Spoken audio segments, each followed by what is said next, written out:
Kahalgaon station করেছি। এখন আমরা এই গাড়ি করেই বেরিয়ে যাবো হচ্ছে কাহালগাঁওর সমস্ত সাইট সিইং করতে। এখন আপনাদেরকে ঘুরিয়ে দেখাই পটেশ্বর ধাম মন্দির। এই জায়গাটির নাম হলো পাতালপুরি। দেখুন সব বড় বড় গুহা রয়েছে, এগুলো কিন্তু সব গুপ্ত পথ বলা যায়। বিশ্ববিখ্যাত বিক্রমশিলা বিশ্ববিদ্যালয় বা বিক্রমশিলা মহাবিহার দেখতে, যেটা হলো এই ঘাটের মেন আকর্ষণ। কাশী বিশ্বনাথ बनने वाला था। হ্যালো বন্ধুরা, আবার একটা নতুন ভ্রমণের ভিডিওতে আপনাদের সবাইকে স্বাগত। শীতকালীন সুন্দরবনের পর আমি আপনাদেরকে নিয়ে আবার বেরিয়ে পড়ছি অচেনাকে চিনতে, অজানাকে জানতে। চ্যানেলে কিন্তু অলরেডি সুন্দরবন ভ্রমণের প্রথম পর্বের ভিডিও এসে গেছে। যারা এখনও সেই ভিডিওটা দেখে উঠতে পারেননি, ঝটপট আমাদের চ্যানেলে গিয়ে দেখে নিন। এছাড়াও এই ভিডিও ডেসক্রিপশন বক্সে লিঙ্ক দিয়ে দেবো, এমনকি আই বাটনেও লিঙ্ক দেওয়া থাকবে, সেখান থেকেও আপনারা চাইলে দেখে নিতে পারেন। আর চ্যানেলে যারা নতুন দর্শক বন্ধু আছেন, এরকম সুন্দর সুন্দর নতুন নতুন ভিডিও দেখার জন্য চ্যানেলটা সাবস্ক্রাইব করে একটু পাশে থাকার অনুরোধ রইল। তো আজকের তারিখ হলো 21শে নভেম্বর 2025 শুক্রবার। আজকের এই ভিডিওতে আমি আপনাদের শীতকালীন একদিন বা দুদিনের জন্য কাছাকাছির মধ্যে ঘুরতে যাওয়ার একটি দুর্দান্ত জায়গার সন্ধান দেব। ভিডিও থাম্বনেল আর টাইটেল দেখে নিশ্চয়ই বুঝেই গেছেন, তাও আপনাদের সুবিধার জন্য বলে দিই। এবারে আমি আপনাদেরকে নিয়ে যাব আমাদের পড়োশী রাজ্য বিহারের ভাগলপুর জেলার কাহালগাঁও, যেখানে গঙ্গাপক্ষে নৌকা ভ্রমণ করতে করতে আপনারা দুর্দান্ত প্রাকৃতিক সৌন্দর্য উপভোগ করতে পারবেন। যেখানে রয়েছে প্রাচীন মন্দির, ঐতিহাসিক গুহা, আর রয়েছে রোমহর্ষক সব ইতিহাসের হাতছানি। তো এই কাহালগাঁও আপনারা কখন যাবেন, কিভাবে যাবেন, কোথায় কিভাবে ঘুরবেন, সেই সমস্ত তথ্য নিয়ে কিন্তু থাকছে আজকের এই ভিডিওটি। ঘড়িতে সময় এখন রাত্রি 8টা। আমি এখন আমার বাগুইআটির বাড়ি থেকে বেরিয়ে আগে সোজা চলে যাব হাওড়া রেলওয়ে স্টেশন, তারপর সেখানে গিয়ে আবার আপনাদের সঙ্গে কথা হচ্ছে। পৌঁছে গেছি হাওড়া স্টেশন। ঘড়িতে সময় এখন রাত্রি 9:05। আজকে আমার ট্রেন রয়েছে 13071 আপ হাওড়া জামালপুর এক্সপ্রেস, যেটি আজ রাত 9:30টায় হাওড়া থেকে ছেড়ে কাল ভোর 4:30টার সময় পৌঁছবে কাহালগাঁও। এর আগে আরেকটি ট্রেন রয়েছে, সেটি হলো রাত্রি 8টায় হাওড়া গয়া এক্সপ্রেস। তবে সেই ট্রেনটি কাহালগাঁও পৌঁছে ভোর 3:15-20 নাগাদ। অত আগে কাহালগাঁও যাবো না বলেই কিন্তু এই ট্রেনের টিকিট কেটেছে। এই ট্রেনে আমি আগেও জার্নি করেছি যখন সাহেবগঞ্জ গেছিলাম। ট্রেনটা মোটামুটি ভালো এবং অন টাইমেই মোটামুটি পৌঁছে যায়। আপনারা যারা এখনও আমার সাহেবগঞ্জের ভিডিওটা দেখেননি, আমি তাদের জন্য কিন্তু আই বাটনে লিঙ্ক দিয়ে দিলাম, আপনারা চাইলে দেখে নিতে পারেন। বন্ধুরা, এখন হাওড়া স্টেশনের 8 নম্বর প্ল্যাটফর্ম দিয়ে হাঁটছি। আর এই যে পাশেই দাঁড়িয়ে রয়েছে 13071 আপ হাওড়া জামালপুর এক্সপ্রেস। আমার কোচ হলো S2 অর্থাৎ স্লিপার ক্লাস। তো হাওড়া থেকে কাহালগাঁও পর্যন্ত এই ট্রেন মোট 384 কিলোমিটার পথ অতিক্রম করবে, আর তার মাঝে 12টি স্টেশনে দাঁড়াবে। আর কাহালগাঁও পর্যন্ত স্লিপার ক্লাসের ভাড়া 250 টাকা, থার্ড ইকোনমির ভাড়া 615 টাকা, থার্ড এসির ভাড়া 665 টাকা, আর সেকেন্ড এসির ভাড়া 940 টাকা। ঘড়িতে সময় রাত্রি 9:30। একদম রাইট টাইমে হাওড়া স্টেশনের 8 নম্বর প্ল্যাটফর্ম থেকে আমাদের ট্রেন ছেড়ে দিল। আর তার সাথে সাথেই রোমিং বার্ডসের পরিবারের সকল সদস্যদের নিয়ে আবারও একটা নতুন গন্তব্যের উদ্দেশ্যে জার্নি শুরু হয়ে গেল। ও হ্যাঁ বন্ধুরা, এই ট্রিপে কিন্তু শুধু আমি একা নই, আমার সাথে যাচ্ছে এক্সপ্লোরার বিধানের তরফ থেকে বিধানদা। এই বিধানদাকে কিন্তু আপনারা আমার আগের অনেক ভিডিওতেই দেখেছেন। আমরা একসাথে এর আগে অনেক ট্যুর করেছি এবং আগামী দিনেও আরও অনেক ট্যুর করবো, কি তাই তো? অবশ্যই। আজকে আমরা কিন্তু দুজনে যাচ্ছি একসঙ্গে কাহালগাঁও। একদম, চলুন সব কিছু আপনাদেরকে ঘুরিয়ে দেখাবো এই ভিডিওতে। তো হাওড়া থেকে ছাড়ার পর এই ট্রেনের প্রথম স্টপেজ হলো বর্ধমান জংশন, সেটা পৌঁছানোর টাইম হচ্ছে রাত্রি 10:22। তবে একটা কথা মাথায় রাখবেন বন্ধুরা, এই ট্রেনে কিন্তু কোনো রকম প্যান্ট্রি কার নেই। তাই আপনারা যখন এই ট্রেনে জার্নি করবেন অবশ্যই রাতের খাবার কিন্তু সঙ্গে করে নিয়ে আসবেন। বন্ধুরা, ঘড়িতে সময় এই মুহূর্তে 10:40। 18 মিনিট লেটে আমাদের ট্রেন এসে পৌঁছলো বর্ধমান জংশন। ট্রেন কিন্তু এখানে 5 মিনিট থামবে। যেহেতু এই ট্রেনে কোনো প্যান্ট্রি কার নেই, তাই আপনারা যদি IRCTCর ক্যাটারিং থেকে অনলাইনে খাবার অর্ডার করেন, সেই খাবার কিন্তু আপনাদের উঠবে এই বর্ধমান স্টেশন থেকে। তো রাতের অন্ধকারে এখন আর ভিডিও করে কোনো লাভ নেই, কেন কিছুই দেখাতে পারবো না। তাই এখনকার মতো সকলকে শুভরাত্রি। দেখা হচ্ছে আবার কাল ভোরবেলা কাহালগাঁও স্টেশনে নেমে। গুড নাইট, সুপ্রভাত বন্ধুরা। ঘড়িতে সময় এই মুহূর্তে ভোর 4:45। 12-13 মিনিট লেটে আমাদের ট্রেন এসে পৌঁছলো কাহালগাঁও স্টেশন। আমরা এখন দাঁড়িয়ে রয়েছি কাহালগাঁও স্টেশনে। আর এই যে পেছনে আমাদের ট্রেন কিন্তু আমাদেরকে এখানে রেখে এখন বেরিয়ে যাচ্ছে জামালপুরের উদ্দেশ্যে। মোটামুটি একটু ঠান্ডা আছে, কেন ভোরের দিকে তো বেশ ঠান্ডা লাগছে, তাই এই জ্যাকেটটা চাপিয়ে নিয়েছি। রয়েছি এখন কাহালগাঁও স্টেশনের 2 নম্বর প্ল্যাটফর্মে। সামনে রয়েছে ওভারব্রিজ, সেই ওভারব্রিজ দিয়ে পার হয়ে 1 নম্বর প্ল্যাটফর্মে যাব, তারপর সেখান দিয়ে আমরা স্টেশনের বাইরের দিকে বেরোবো। এখন কিন্তু মানে ভোরবেলা, চারিদিক পুরো অন্ধকার হয়ে আছে। দূরে হালকা পাহাড় দেখা যাচ্ছে, কিন্তু রাতের এই অন্ধকারে এখন কিছুই বুঝতে পারছি না। তো দিনের আলো না ফুটলে তো মানে স্টেশন থেকে বেরিয়েও কোনো লাভ হবে না। তো এখন আপাতত ওভারব্রিজ দিয়ে পার হয়ে আমরা 1 নম্বর প্ল্যাটফর্মের দিকে যাচ্ছি। বন্ধুরা, সিঁড়ি দিয়ে যদি এই ফুট ওভারব্রিজে উঠতে অসুবিধা হয়, তাদের জন্য কিন্তু এরকম লিফটেরও ব্যবস্থা রয়েছে। যাদের পায়ে বা হাঁটুতে সমস্যা আছে বা কোমরে সমস্যা আছে, তাদের জন্য কিন্তু লিফটের সুবিধা রয়েছে। আপনারা লিফট দিয়েও কিন্তু ফুট ওভারব্রিজে উঠে পড়তে পারবেন। আপনারা চাইলে এই স্টেশনের 1 নম্বর প্ল্যাটফর্মে ওয়েটিং রুম রয়েছে, সেখানে আপনারা কিছুক্ষণ রেস্ট নিতে পারেন। বন্ধুরা, কাহালগাঁও স্টেশনের 1 নম্বর প্ল্যাটফর্ম দিয়ে আমরা এখন স্টেশনের বাইরে চলে এসেছি। স্টেশনের বাইরেটা কিন্তু খুব সুন্দর সাজানো গুছানো, দারুণ সব লাইটিং করা রয়েছে। আর এই পেছনে সব অটো টোটো স্ট্যান্ড রয়েছে। তো এখান থেকে কিন্তু মানে গাড়িও পাওয়া যায়, শেয়ার গাড়ি বা রিজার্ভ গাড়ি। তো সেই গাড়ি করেও কিন্তু আপনারা চাইলে কাহালগাঁও ঘুরতে পারেন। তো আজকে আমরা কাহালগাঁওতে যে সাইট সিইং পয়েন্টগুলি ঘুরবো, সেগুলি আমরা কিন্তু গাড়ি রিজার্ভ করেই ঘোরার চেষ্টা করব। তবে এখনও যেহেতু দিনের আলো ফোটেনি, তাই এখনও সেভাবে গাড়ি ঘোড়া এসে পৌঁছয়নি। মোটামুটি কয়েকটি টোটো এবং অটো রয়েছে, তো সেগুলোতে করে যাওয়া যায়, কিন্তু সেগুলোতে করলে একটাই সমস্যা হচ্ছে সময় অনেকটা বেশি লাগবে এবং ভাড়া অনেকটা বেশি পড়বে। তাই আমাদের কিছুক্ষণ অপেক্ষা করতে হবে। দিনের আলো না ফুটলে এখান থেকে আমরা কোনোভাবেই বেরোতে পারবো না। বন্ধুরা, কাহালগাঁও স্টেশনের বাইরেও কিন্তু পার্কিং লট রয়েছে, আর ঠিক পেছন দিকে এখানেও কিন্তু পার্কিং লট রয়েছে। এখানে কিন্তু অনেক গাড়ি দাঁড়িয়ে থাকে, সেটা কিন্তু আমরা জানতাম না, যার জন্য আমাদের প্রায় 2 ঘন্টার মতো সময় এখানে নষ্ট হলো। যদি জানতাম তাহলে অনেক আগেই আমরা এখান থেকে বেরিয়ে যেতে পারতাম গাড়ি নিয়ে। আমরা স্টেশনের যেখানে মেন যে গেটটা রয়েছে, সেখানে আমরা বাইরে অনেকক্ষণ অপেক্ষা করলাম, সেখানে আমরা কোনো গাড়ি পেলাম না। হাঁটতে হাঁটতে পেছন দিকটা এলাম, এখানে দেখলাম প্রচুর গাড়ি রয়েছে। যেমন আমরা এই গাড়িটা বুক করেছি, এখন আমরা এই গাড়ি করেই বেরিয়ে যাবো হচ্ছে কাহালগাঁওর সমস্ত সাইট সিইং করতে। ঘড়িতে সময় হচ্ছে এখন সকাল 6:45। বন্ধুরা, গাড়িতে উঠে পড়েছি। এখন আমরা যাচ্ছি আমাদের প্রথম সাইট সিইং পয়েন্ট বটেশ্বর ধাম মন্দির দেখতে। এই কাহালগাঁও স্টেশন থেকে যেতে সময় লাগবে ওই 30 থেকে 35 মিনিট মতো। বন্ধুরা, গাড়ি করে যাচ্ছি, রাস্তার একপাশে হচ্ছে পাহাড়, পাহাড়ের পেছন দিয়ে কিন্তু সূর্য উঠেছে। ওই পাহাড়ের ওপরেই কিন্তু রয়েছে বটেশ্বর ধাম মন্দির, আর রাস্তার অপর পাশে মানে আমাদের বাঁদিকে সেখানে রয়েছে পবিত্র গঙ্গা নদী। এখন শীতকালে সকালে কুয়াশার জন্য ভালো বোঝা যাচ্ছে না, কিন্তু রাস্তা দিয়ে যেতে যেতে কিন্তু দুর্দান্ত লাগছে এবং ওয়েদারটা কিন্তু খুব সুন্দর। শীতের সকালে ঠান্ডা আমেজ রয়েছে, ঠান্ডা হাওয়া দিচ্ছে। এইভাবে গাড়ি করে যাচ্ছি, রাস্তাও খুব সুন্দর, আশেপাশে দুর্দান্ত সব প্রাকৃতিক সৌন্দর্য। মানে সারা রাত ট্রেন জার্নি করে এসেছি, মানে ক্লান্তিটা একদমই অনুভব করতে পারছি না। মানে দারুণ লাগছে, দারুণ দারুণ, এক কথায় সত্যিই দারুণ লাগছে। বন্ধুরা, ঠিক 30 মিনিটের মধ্যেই কিন্তু আমরা কাহালগাঁও স্টেশন থেকে পৌঁছে গেলাম আমাদের প্রথম সাইট সিইং পয়েন্ট বটেশ্বর ধাম দেখতে। এই যে গাড়ি এখানে পার্ক করে দিয়েছে, আর পাশেই কিন্তু রয়েছে পবিত্র গঙ্গা নদী, আর এদিকে রয়েছে পাহাড়। এই পাহাড়ের ওপরেই কিন্তু রয়েছে বটেশ্বর ধাম মন্দির। এবং এপাশে দেখুন গঙ্গা নদীকে কী সুন্দর লাগছে, মানে একদম কাছে চলে এসছে গঙ্গা নদী। এতক্ষণ আমরা রাস্তায় যেটা দেখছিলাম যে অনেকটা দূরে, কিন্তু এই যখন এই মন্দিরের সামনে এখানে গাড়ি থেকে নামলাম, গঙ্গা নদী একদম পাশে। বন্ধুরা, এই কাহালগাঁও হলো সম্পূর্ণ একটি অচেনা অফবিট জায়গা। খুব কম মানুষই কিন্তু এই জায়গাটি সম্পর্কে জানেন। চেনা পরিচিত জায়গায় তো আমরা অনেক ঘুরি, কিন্তু আমাদের ভারতবর্ষে এরকম প্রচুর অচেনা নাম না জানা অফবিট জায়গা রয়েছে। সেই সব অফবিট জায়গা ঘুরতে কিন্তু আমার দারুণ লাগে, আর ভিডিওর মাধ্যমে আপনাদেরকেও ঘুরিয়ে দেখাতে আমার সত্যিই খুব ভালো লাগে। আপনাদের এই ধরনের অফবিট জায়গা ঘুরতে কেমন লাগে কমেন্ট বক্সে কমেন্ট করে জানাতে ভুলবেন না কিন্তু। আর ভিডিওটা যদি ভালো লেগে থাকে বন্ধুরা, অবশ্যই একটা লাইক আর শেয়ার করে দেবেন কিন্তু। তো চলুন এখন আপনাদেরকে ঘুরিয়ে দেখাই বটেশ্বর ধাম মন্দির। বন্ধুরা, এইখানে জুতো খুলে এই হলো মন্দিরের প্রবেশদ্বার। এইখান থেকে এখন সিঁড়ি বেয়ে তবে মন্দিরের ওপরে উঠতে হবে। চলুন যাওয়া যাক।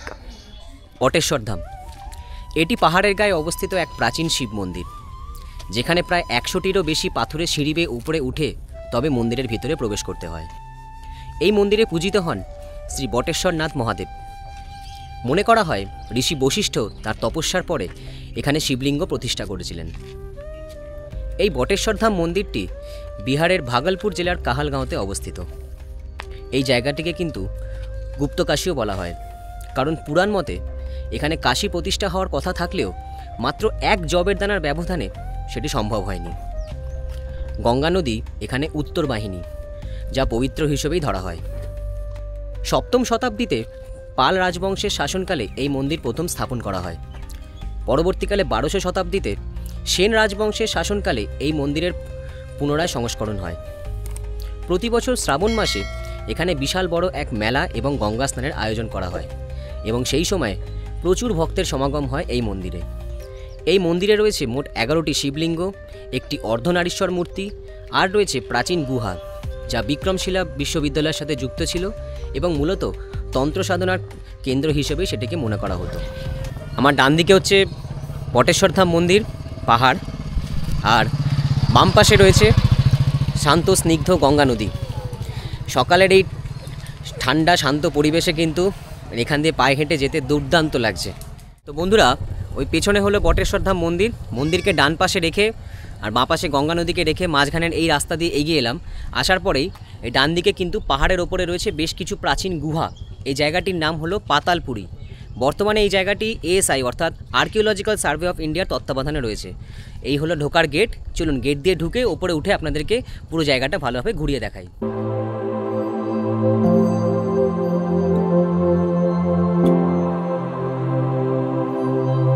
এখানে একটি গুহা রয়েছে, যদিও ভেতরে ঢোকার কিন্তু কোনো পারমিশন নেই এবং দেখে কিন্তু মনে হচ্ছে এটা কোনো এক সময় ধ্বংসস্তূপ ছিল, সেটিকে কিন্তু পরে মাটির নিচ থেকে আবিষ্কার করা হয়েছে। এখানে দেখুন বেশ কিছু পুরনো পাথুরে মূর্তিও রয়েছে।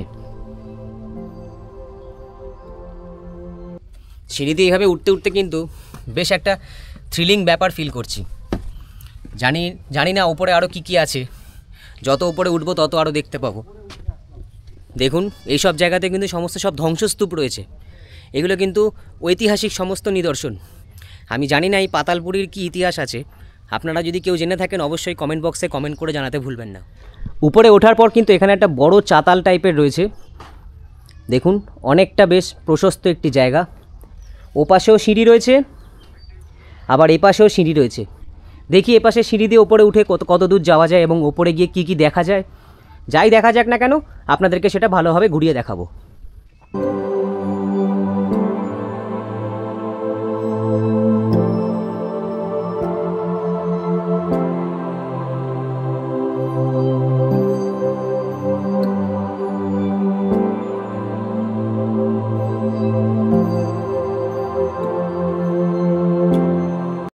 বন্ধুরা, নিচ থেকে কিন্তু অনেকটাই ওপরে চলে এসেছি। ওই নিচে ছিলাম, ওখান থেকে হেঁটে ওপরে উঠে এসেছি। আর ওখানে দেখা যাচ্ছে দূরে সেই, অ্যাকচুয়ালি দূরে নয়, গঙ্গা নদী একদমই পাশে। এখানে খুব সুন্দর লাগছে কিন্তু দেখতে। তো এই পাতালপুরি আরও উপরে যাব, আরও সুন্দরভাবে এক্সপ্লোর করব এবং ভিডিওর মাধ্যমে আপনাদের সামনে সেটাকে তুলে ধরবো।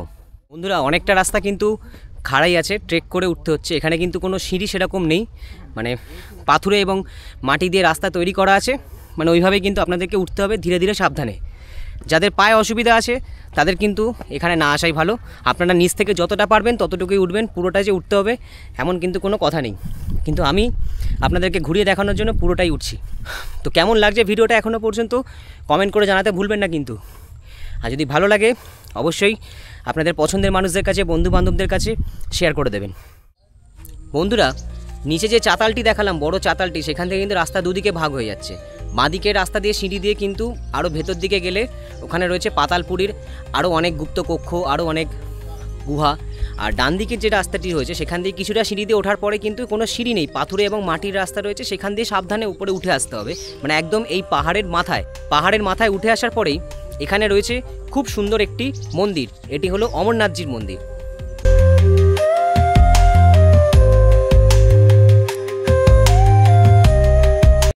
বন্ধুরা, এই পেছনে হলো পার্কিংয়ের জায়গা। এখানে বড় একটি চাতাল রয়েছে, ঠিক তার উল্টো দিকে পাশেই কিন্তু পাহাড়ের নিচে প্রচুর গুহা রয়েছে। দূর থেকে দেখলেই কিন্তু একটা গা ছমছমে ব্যাপার। আপনাদেরকে ঘুরিয়ে দেখাচ্ছি। দেখুন সব বড় বড় গুহা রয়েছে, এগুলো কিন্তু সব গুপ্ত পথ বলা যায়। এই গুহা যে এখান থেকে শুরু হয়ে কোথায় গিয়ে শেষ হয়েছে কেউ জানে না। এই গুহার ভেতরে কিন্তু প্রবেশ করা এখন বারণ আছে।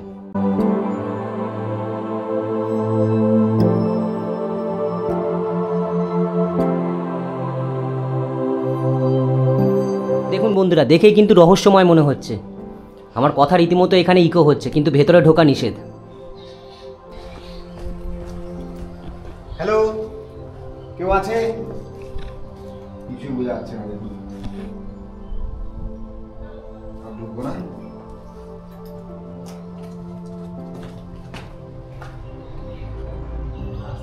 বন্ধুরা দারুণ থ্রিলিং লাগছে কিন্তু, মানে এইসব গুহাতে রীতিমতো মানে আওয়াজ করছি, পুরো ইকো হচ্ছে, আর একটি শব্দও শোনা যাচ্ছে না। এই গুহা যে এখান থেকে শুরু হয়ে কোথায় গিয়ে শেষ হয়েছে কেউ জানে না। তো এই জায়গাটি এলে কিন্তু অবশ্যই এই গুহাগুলো একবার ঘুরে যাবেন। তো বন্ধুরা, বটেশ্বর ধাম মন্দির আপনাদেরকে ঘুরিয়ে দেখালাম, কেমন লাগলো কমেন্ট করে জানাতে ভুলবেন না কিন্তু। তো আমরা এখন গাড়িতে উঠে পড়বো। আমাদের নেক্সট ডেস্টিনেশন হচ্ছে বিক্রমশিলা মহাবিহার বা বিক্রমশিলা বিশ্ববিদ্যালয়। চলুন।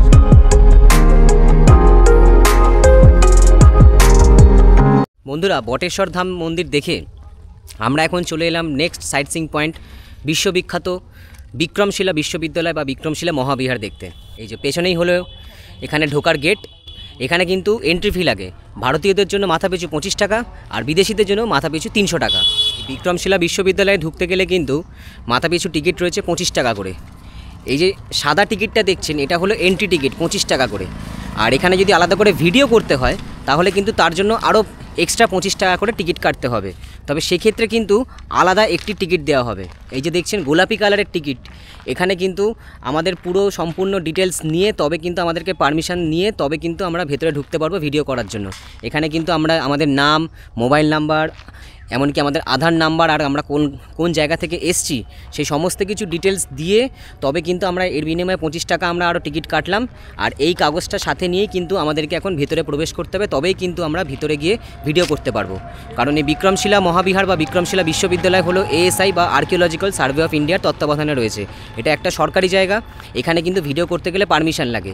আপনারা যদি শুধুমাত্র 25 টাকা দিয়ে টিকিট কাটেন, সেটা দিয়ে শুধুমাত্র আপনারা ভেতরে ঢুকে ঘুরতে পারবেন, কিন্তু কোনো ছবি বা ভিডিও তুলতে পারবেন না। তার জন্য কিন্তু আপনাদেরকে আলাদা করে আরও 25 টাকা দিয়ে টিকিট কাটতে হবে। এবং এই রকম একটি টিকিট রয়েছে, এখানে কিন্তু ফর্ম টাইপের রয়েছে, এখানে আপনাদের সম্পূর্ণ ডিটেলস দিয়ে পারমিশন নিয়ে তবে ভিতরে গিয়ে ভিডিও করতে পারবেন।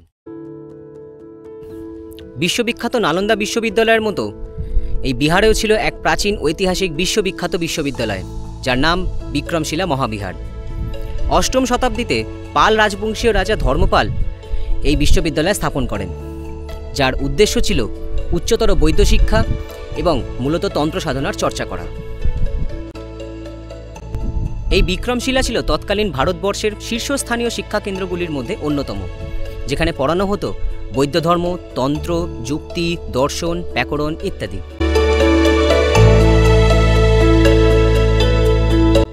দেশ বিদেশ থেকে কিন্তু প্রচুর ছাত্ররা এখানে পড়াশোনা করতে আসতেন। তাদের মধ্যে উল্লেখযোগ্য হলো চীন, নেপাল, ভুটান, তিব্বত ইত্যাদি। এছাড়া ঐতিহাসিক সিল্ক রুট ধরে দূর প্রাচ্যের দেশ থেকেও কিন্তু অনেক ছাত্ররা এখানে পড়াশোনা করতে আসতেন, এবং ছাত্রদের থাকার জন্য কিন্তু আবাসিক কক্ষও ছিল এখানে।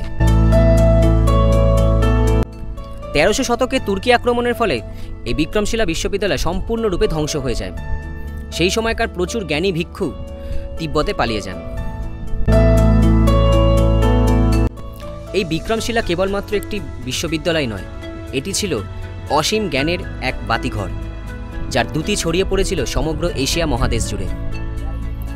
তবে বর্তমানে বিহারের ভাগলপুর জেলায় গঙ্গা নদীর তীরে সেই গৌরবময় ইতিহাসের সাক্ষী হিসেবে এই ধ্বংসস্তূপ নীরবে দাঁড়িয়ে রয়েছে। বর্তমানে এই বিক্রমশিলা মহাবিহার এএসআই অর্থাৎ আর্কিওলজিক্যাল সার্ভে অফ ইন্ডিয়ার তত্ত্বাবধানে রয়েছে। সপ্তাহে প্রতিদিন সকাল 9টা থেকে বিকেল 5টা পর্যন্ত এই বিক্রমশিলা মহাবিহার খোলা থাকে। আর এর ভেতরে কিন্তু রয়েছে একটি মিউজিয়াম, সেটি কিন্তু সপ্তাহে কেবলমাত্র শুক্রবার বন্ধ থাকে।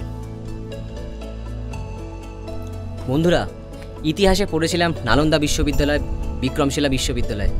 আজ সেই ঐতিহাসিক বিক্রমশিলা বিশ্ববিদ্যালয়তে আমি দাঁড়িয়ে রয়েছি, এবং এই বিক্রমশিলা বিশ্ববিদ্যালয়ের ইতিহাস হলো এক কথায় রোমহর্ষক। আর সেই ইতিহাসকে ছুঁয়ে দেখার সুযোগ পেয়েছি আজ আমি। সত্যি দুর্দান্ত লাগে। বিশ্ববিদ্যালয় বা বিক্রমশিলা মহাবিহারের ভিডিও আপনাদের কেমন লাগছে কমেন্ট করে জানাতে ভুলবেন না কিন্তু। আর ভালো লাগলে একটা লাইক আর শেয়ার করে দেবেন। 1972 থেকে 82 সালের মধ্যে আর্কিওলজিক্যাল সার্ভে অফ ইন্ডিয়ার তত্ত্বাবধানে খনন কার্যের ফলে মাটির নিচ থেকে এই বিশাল ঐতিহাসিক ধ্বংসস্তূপ আবিষ্কৃত হয়। বন্ধুরা, বিক্রমশিলা বিশ্ববিদ্যালয় দেখে এখন চলে এলাম আমরা কাহালগাঁওয়ের বিখ্যাত এলসিটি ঘাট। এটি হলো গঙ্গা নদীর পাড়ে একটি ঘাট। দেখুন, এখানে কিন্তু প্রচুর ছোটোখাটো দোকান রয়েছে। আর এই হলো সেই ঘাট। এখান থেকে কিন্তু সুন্দর গঙ্গা নদীকে দেখতে পাওয়া যায়। আর এই ঘাট থেকে ঠিক বাঁদিকে তাকালেই কিন্তু রয়েছে 3টি ছোট ছোট আইল্যান্ড, যেটা হলো এই ঘাটের মেন আকর্ষণ। প্রত্যেকটি আইল্যান্ডে কিন্তু রয়েছে এক একটি করে মন্দির। তার জন্য নিচে দেখুন এখানে কিন্তু পরপর সব প্রচুর ছোট ছোট বোট রয়েছে। এই বোটে করে কিন্তু এগুলো সবই মোটর চালিত বোট। এই বোটে করে কিন্তু আমরা এখন যাব ওই আইল্যান্ডগুলিতে ঘুরতে। দেখুন কি সুন্দর লাগছে দেখতে।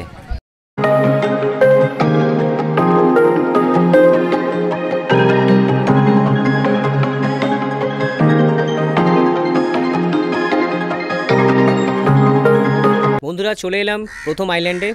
এখানে যে মন্দিরটি রয়েছে এটি হলো শান্তি বাবার আশ্রম বা শান্তি বাবার মন্দির। তবে এখানে কিন্তু বন্ধুরা কোনো রকম ভিডিও বা ফটোগ্রাফি অ্যালাউ না। এই যে এই ঘাটে কিন্তু লঞ্চ দাঁড়িয়ে আছে, তো এখানে কিন্তু জুতো মোজা সব কিছু খুলে আপনাদেরকে মন্দিরের ওপরে প্রবেশ করতে হবে। সেই সমস্ত আপনারা কিন্তু জুতো মোজা সব কিন্তু এই লঞ্চে খুলে রাখতে পারবেন, কোনো অসুবিধা হবে না। আপনারা যখন ঘুরতে আসবেন তখন কিন্তু এই শান্তি বাবার আশ্রম বা শান্তি বাবার মন্দির অবশ্যই কিন্তু ঘুরে দেখবেন। এরপরে রয়েছে আরও দুটি আইল্যান্ড, সেই দুটি আইল্যান্ডে রয়েছে আরও দুটি মন্দির। একটি হলো বাঙালি বাবার আশ্রম আর আরেকটি হলো পাঞ্জাবি বাবার আশ্রম। সেগুলিতে কিন্তু ভিডিও করতে অ্যালাউ আছে, তাই সেগুলো আপনাদেরকে ভালোভাবে আমরা ঘুরিয়ে দেখাবো। বন্ধুরা আমরা এলসিটি ঘাট থেকে এই বোটে করে কিন্তু এখন এই গঙ্গা নদীর ওপরে এই 3টে আইল্যান্ড ঘুরছি। একটা আমাদের ভাড়া নিচ্ছে মাথাপিছু 100 টাকা করে, যেহেতু আমরা শেয়ারে এসেছি। কিন্তু যদি আমরা রিজার্ভ করতাম তাহলে কিন্তু আমাদের পড়ে যেত একটা বোটের ভাড়া প্রায় 500 থেকে 600 টাকা। এই একটা বোটে মোটামুটি 10 থেকে 12 জন একসঙ্গে বসে আসতে পারবে। যদি সকালের দিকে আমরা আসতাম তাহলে সেক্ষেত্রে যদি আমরা রিজার্ভ করতাম সেক্ষেত্রে হয়তো রিজার্ভ করলে বোটের ভাড়াটা কিছুটা কম হতো, কিন্তু যেহেতু এখন বেলা বেড়ে গেছে তাই এখন চাহিদাটা অনেকটা বেশি, সেই জন্য কিন্তু বোট রিজার্ভ করলে 500 থেকে 600 টাকা হতে পারে। আপনারা সেটা 2 জন আসুন বা 5 জন আসুন বা 10 জন আসুন, বোট রিজার্ভ করলে মোটামুটি 500 থেকে 600 টাকা নিয়ে নেবে। আর যদি আপনারা রিজার্ভ করে না আসতে চান, যদি আপনারা শেয়ারে আসতে চান, সেক্ষেত্রে কিন্তু এই 3টে আইল্যান্ড আপনাদেরকে ঘোরাবে। প্রত্যেকটা আইল্যান্ডে 20 মিনিট করে সময় দেবে, অর্থাৎ যাওয়া আসা এবং আইল্যান্ড ঘোরা মিলিয়ে প্রায় 1 ঘন্টার ওপর গঙ্গাবক্ষে আপনারা সফর করবেন। সেক্ষেত্রে শেয়ারে আপনাদের খরচ পড়বে মাথাপিছু 100 টাকা করে।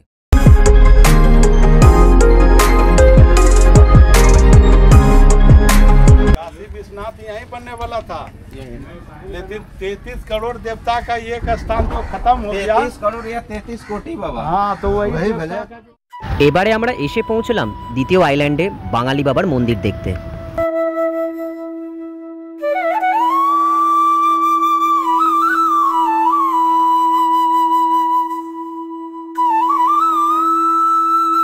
ये जो त्रिकुटी पहाड़ है यहीं काशी विश्वनाथ बनने वाला थे, लेकिन एक देवता के कम रहने के कारण से ये काशी चले गए।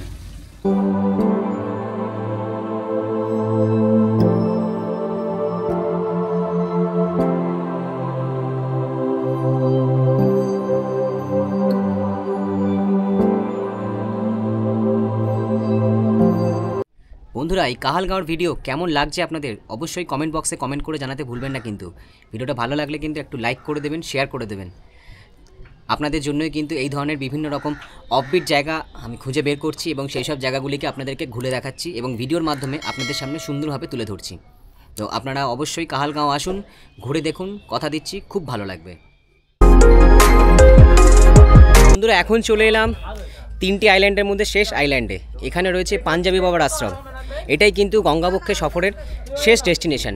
এটা দেখার পর কিন্তু আমরা আবার এই বোটে করে ফিরে যাব হচ্ছে সেই এলসিটি ঘাটে।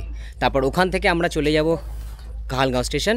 তারপর সেখান থেকে কিন্তু সন্ধ্যেবেলা আমাদের ফেরার ট্রেন রয়েছে। এইরকম সামনে কিন্তু সব সিঁড়ি রয়েছে, পাথুরের সিঁড়ি। এই সিঁড়ি দিয়ে কিন্তু ওপরে উঠতে হবে পাঞ্জাবি বাবার আশ্রমে যাওয়ার জন্য।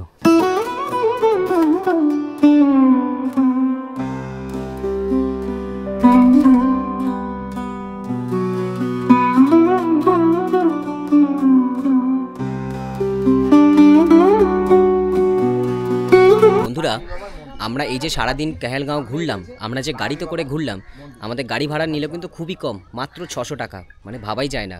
আসলে এরকম অফবিট জায়গা তো, তাই খুব একটা বেশি পর্যটক এখানে ঘুরতে আসেন না। আসলে অনেকেই জানেন না এই জায়গাটার ব্যাপারে, সেই জন্য কিন্তু গাড়ি ভাড়াটা অনেকটাই কম। তাই বলছি আপনারা যত তাড়াতাড়ি সম্ভব শীতকালে 1 দিন বা 2 দিনের ছুটিতে কিন্তু তাড়াতাড়ি চলে আসুন বিহারের এই ছোট্ট সুন্দর অফবিট জায়গা কাহালগাঁওতে।